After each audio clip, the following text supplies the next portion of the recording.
এই যে আপনারা দামি দামি ডিশ করে ইফতার করেন, এগুলো ভিডিও করে পোস্ট করেন, তারপরে আপনারা দামি দামি জুতা পরেন, দামি ফোন ইউজ করেন, বলেন যে তোরা আমাদের লেভেলের না।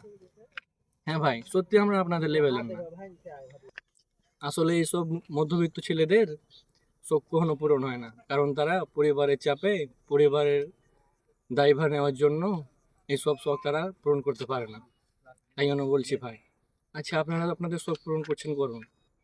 আপনারা আপনাদের বাবার টাকায় করুন বা নিজের টাকায় করুন, দয়া করে এগুলো পোস্ট করেন না। এগুলো আমাদের হৃদয়ে এসে আঘাত করে। ধন্যবাদ। হুম।